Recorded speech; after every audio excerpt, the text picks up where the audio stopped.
João capítulo 9, versículo 1 a seguir. Quem achou, diga: eu vou para o céu. Quem não achou, para espera que eu vou também. Aleluia. E passando, Jesus viu um homem cego de nascença. E os seus discípulos lhe perguntaram, dizendo: Rabi, quem pecou, este ou seus pais, para que nascesse cego? Jesus respondeu: nem ele pecou, nem seus pais, mas foi assim para que se manifestem nele as obras de Deus. Convém que eu faça as obras daquele que me enviou. Enquanto é dia, a noite vem, quando ninguém pode trabalhar. Enquanto estou no mundo, sou a luz do mundo. Sou a luz do mundo. Sou a luz do mundo. Tendo dito isso, cuspiu na terra e com a saliva fez lodo e untou com lodo os olhos do cego. E disse-lhe: vai, lava-te no tanque de Siloé, que significa o enviado. Foi, pois, e lavou-se e voltou vendo. Repita comigo: e voltou vendo. Então os vizinhos e aqueles que dantes tinham visto que era cego, diziam: não é este aquele que estava assentado e mendigava? Uns diziam: é este. E os outros: parece-se com ele. Ele dizia: sou eu. Diziam-lhe, pois, como se abriram os olhos. Ele respondeu e disse: o homem chamado Jesus fez lodo. Repita comigo: o homem chamado Jesus fez lodo. O homem chamado Jesus fez lodo. E untou-me os olhos e disse-me: vai ao tanque de Siloé e lava-te. Então fui e lavei e vi. Disseram-lhe, pois, onde está ele? Respondeu: não sei. Levaram, pois, aos fariseus os que dantes era cego, e era sábado, quando Jesus fez o lodo e lhe abriu os olhos. Tornaram, pois, também os fariseus a perguntar-lhe como vira. E ele lhes disse: pôs-me lodo sobre os olhos, lavei e vejo. Repita comigo: lavei-me e vejo. Então alguns dos fariseus diziam: este homem não é de Deus, pois não guarda o sábado. Diziam outros: como pode um homem pecador fazer tais sinais? E havia dissensão entre eles. Tornaram, pois, a dizer ao cego: tu que dizes daquele que te abriu os olhos? E ele respondeu: que é profeta. Os judeus, porém, não creram a seu respeito que tivesse sido cego e agora visse, enquanto não chamaram os pais do que agora via. Repita comigo: do que agora via. Coloque a Bíblia no teu assento, levante tuas mãos bem alto, bem alto. Senhor, em nome de Jesus, Senhor, fala conforme queres. Estamos dispostos com ouvidos abertos para ouvir a tua palavra. Que a tua palavra seja semente em nossos corações. Que essa verdade possa andar conosco durante toda a semana, durante todos os nossos dias, Senhor. Repreendemos todo espírito que não condiz com teu. Repreendemos toda força maligna contra cada vida, contra cada mente, contra cada lar, contra essa igreja.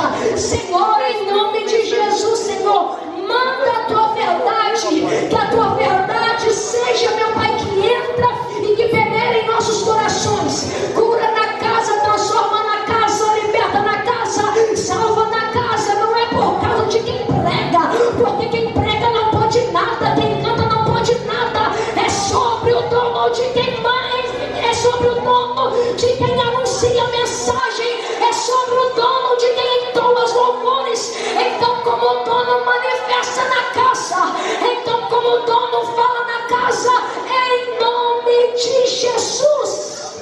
Quem pode dar glória a Deus por isso assim? João capítulo 9 nos mostra a ótica de Jesus sendo totalmente ao contrário da nossa. A palavra começa dando início que passando Jesus viu um homem. Jesus está passando e ele vê um homem, ou seja,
somente vida, ele vê o homem, e depois que diz, ele vê o homem, ele vê o homem cego, e a Bíblia está nos afirmando que a cegueira deste homem é de nascença, e de repente, quando os seus discípulos vê que Jesus para esse homem, os seus discípulos logo de imediato já perguntam: meu mestre, que é Rabi, Rabi significa meu mestre, quem é esse? Quem pecou foi ele, foi seus pais. Ou seja, Jesus, os seus discípulos encontram este homem que havia nascido cego, os discípulos refletindo a mentalidade comum da época, perguntando a Jesus se a cegueira daquele homem era consequência do pecado dele ou de seus pais. Essa pergunta revela a crença de que o sentimento físico era diretamente causado pelo pecado pessoal. Se eu posso liberar um tema, eu dou um tema para essa mensagem: a dor que não é castigo, mas é palco para Deus, é palco para a glória de Deus. A dor que parece ser para a morte, a dor que parece ser para matar, é para a glória de Deus. Ou seja, eu começo liberando essa mensagem nessa noite: a dor existente, a dor momentânea, não é castigo, não é a mão de Deus te punindo, mas é a mão de Deus manifestando a glória dele sobre a tua vida, sobre a tua casa. A dor no deserto não vai te punir, mas vai manifestar a glória de Deus. Levanta a mão, porque Deus está dizendo: a minha glória vai se manifestar nessa dor, a minha glória vai se manifestar nessa enfermidade, a minha glória vai se manifestar através do luto. Não vou te punir, eu vou manifestar a minha glória na tua vida. Nem toda dor é punição, algumas são cenário onde Deus se revela. Não existe lugar melhor para Deus se revelar a não ser um cenário de dor. Alguns entendem o motivo, alguns entendem o porquê, porque a dor me mantém e me traz para o secreto que eu estava longe. A dor me coloca no altar de novo, a dor me leva para o quarto de novo, a dor me leva para a oração de novo. Se eu fosse você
E quando se fala de tanque, e quando Jesus me traz essa palavra, falando-se do lodo, que tira a cegueira daquele homem, Jesus está me trazendo verdadeiramente uma palavra sobre posicionamento. Porque quando eu permito Ele fazer que de fato eu sou transformada, porque quando eu permito Ele fazer que de fato eu sou liberta, e quando eu permito Ele fazer de fato que a minha vida é mudada, esse homem permite, xarabacanta, esse homem não cria barreiras, porque com certeza ele queria ver o que ele nunca viu, ele queria enxergar o que ele nunca enxergou. A palavra de Deus para essa noite é: jovem, eu quero te fazer ver o que tu nunca viu, eu quero te fazer enxergar o que tu nunca enxergou, eu quero abrir os teus olhos, eu quero tirar a cegueira.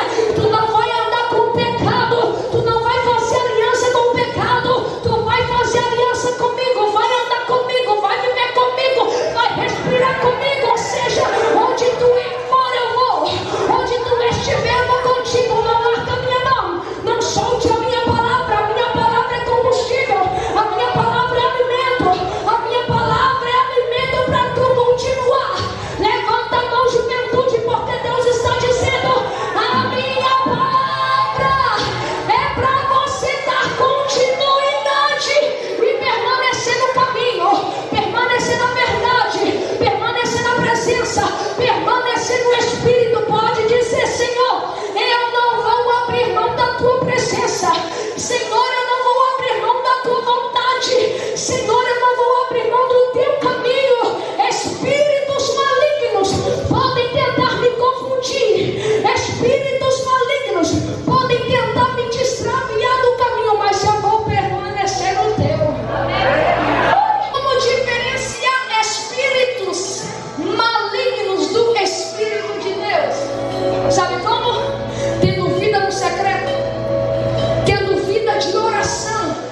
Parece ser balela nos dias de hoje falar de vida de oração e vida no secreto, porque hoje se encontra-se em gerações que só querem ver profetas, pastor Severo. Aonde tem profeta fulano eu vou, está estourando na internet, está ostentando na internet eu vou. Deus está dizendo: permaneça no caminho que eu te coloquei, não anda confundido. Tu tem igreja, tu tem pastor, tu não precisa ir atrás de profeta, porque se tu abrir a tua Bíblia na tua casa, Deus fala contigo. Sempre tem alguém que manda assim: me deu a palavra,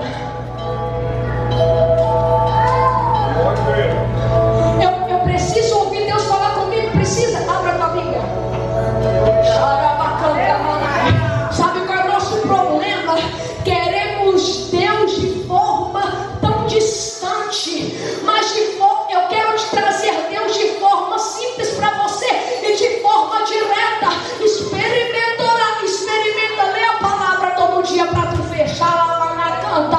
Profetas de mentira não vão mais te confundir. Tu não vai andar na inverdade, porque tu conhece a verdade da palavra. Tu não vai em qualquer beco, tu não vai em qualquer lugar, porque tu sabe da verdade que Deus nos traz e que Deus nos revela nesse livro, o livro sagrado. Vou falar, não adianta ler Café com Deus, é aquele livro bonito que todo mundo gosta. Não adianta ler o livro Café com Deus e não ter Deus como verdade na sua vida e reverenciá-lo.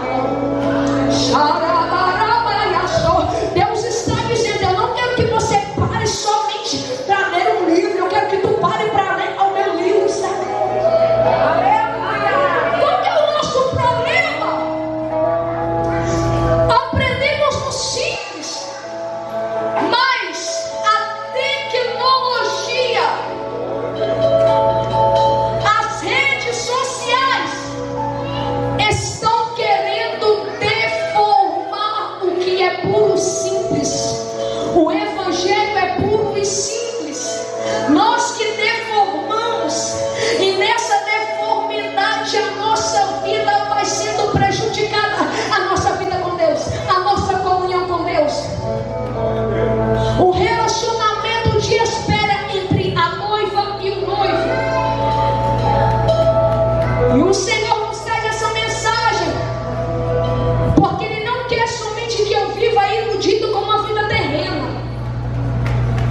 O Senhor nos traz uma verdade que nos aprofunda na sua palavra, para que possamos a cada dia estar e permanecer preparados para a sua volta. A saliva e o barro, esses elementos nos remetem à criação do homem no Gênesis, onde Deus formou o homem do pó da terra. Jesus está simbolicamente recriando a visão daquele homem, mostrando o poder do Criador. Jesus faz lodo e cura a visão daquele homem. Jesus nessa noite está dizendo: eu exponho o teu pecado para te curar, eu te torno vulnerável para te curar e para te transitar do lugar que você se encontra. Ele não tem satisfação em te ver onde você está, porque talvez o caminho que você está atuando está longe dele, e Deus não quer que você esteja longe dele. Deus quer que você aproxima dele. E talvez o Senhor vai começar a fazer os cenários se tornarem desconfortantes para que você se aproxime. Duvidam, porque jamais pensa que você pode chegar onde tu está.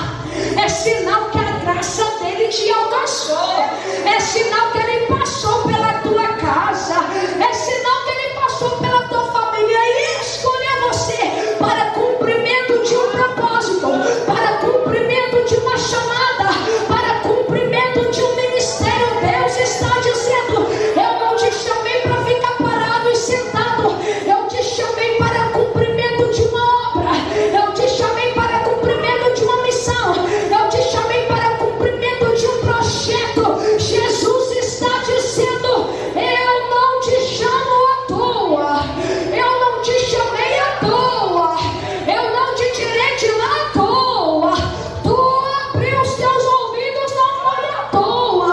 Quantos creem nisso, fica de pé.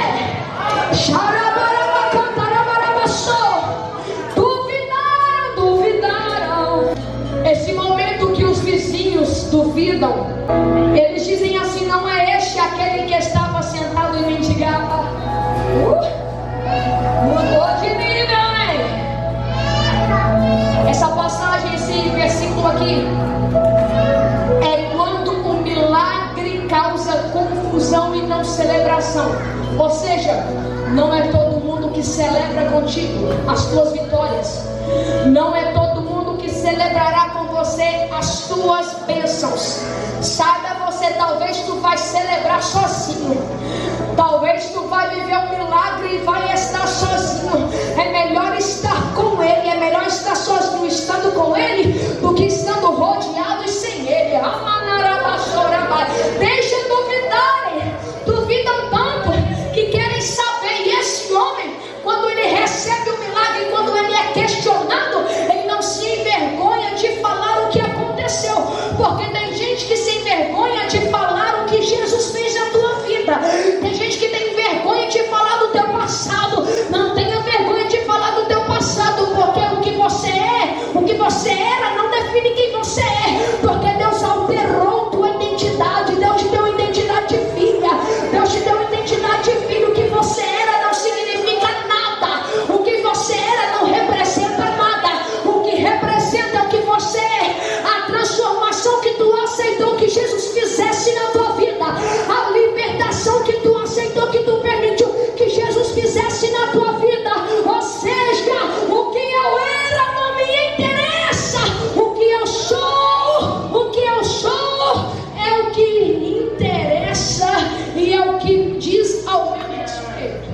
Outra verdade: não viva em prol do que as pessoas vão pensar de você. Se preocupe mais com o que o Senhor pensará e pensa ao teu respeito. Não tente viver uma inverdade tentando provar para alguém quem você é. Viva de verdade e não tente provar nada. Viva na verdade, viva em oração, viva no secreto. Ninguém precisa entender o reflexo que você está vivendo. O reflexo que você está vivendo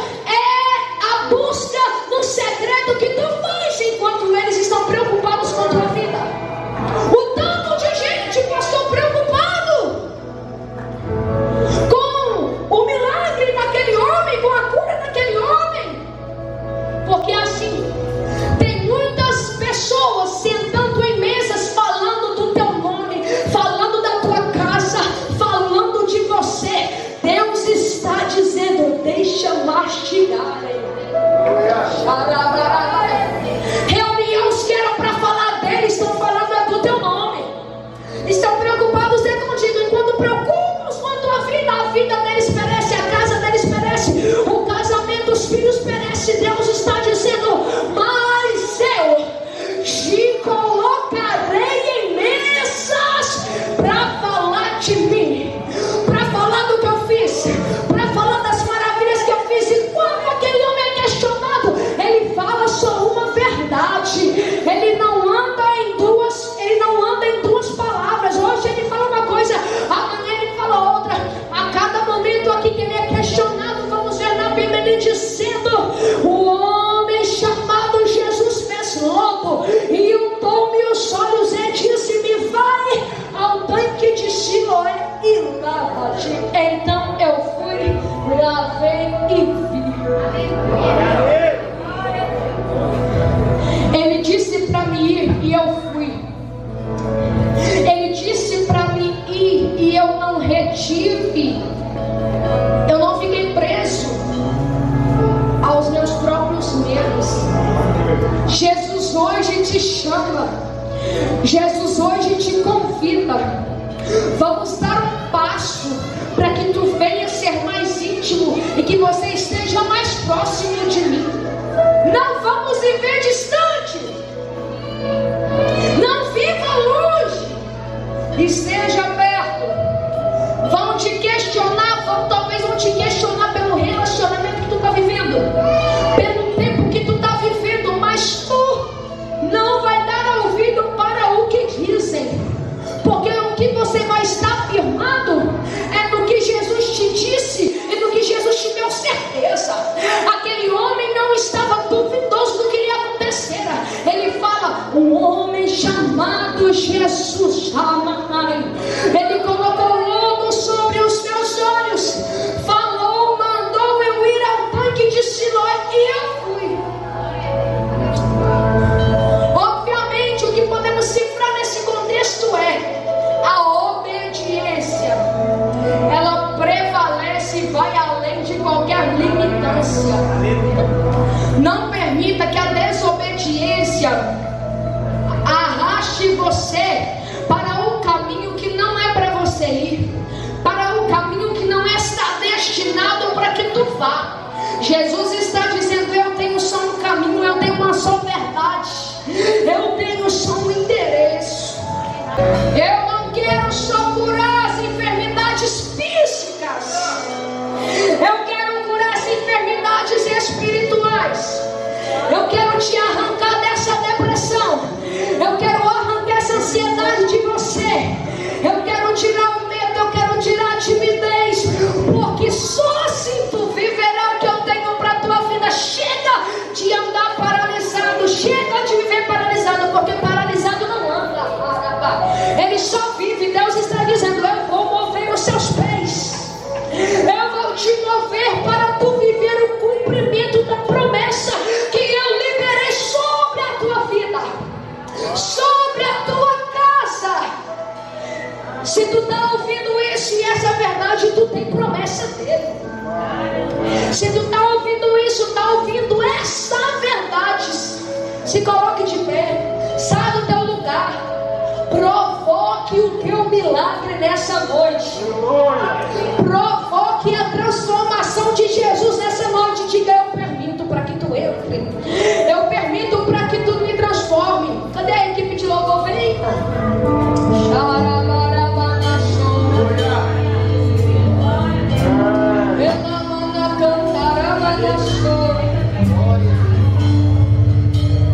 O Senhor está presente neste lugar. E não é só nesse momento, é desde o início. É no preparar do culto, ele já estava. Durante a semana ele já estava. Na segunda-feira ele já estava. Na terça-feira ele já estava. Na quarta ele já estava. Na quinta ele já estava. Estamos vivendo resumo de uma busca que, como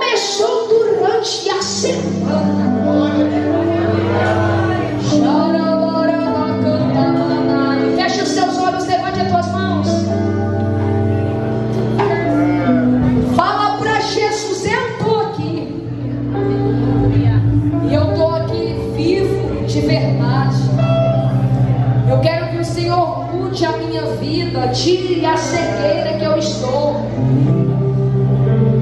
Que o Senhor tire a cegueira e me faça ver quais são os amigos de verdade. Quem eu tenho que deixar, quem eu tenho que deixar permanecer, quem eu tenho que retirar da minha amizade, do ciclo de amizade.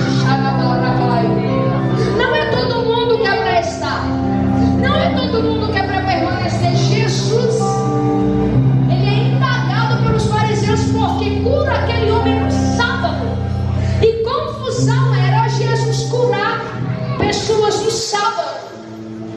Era loucura para os fariseus, era loucura para eles.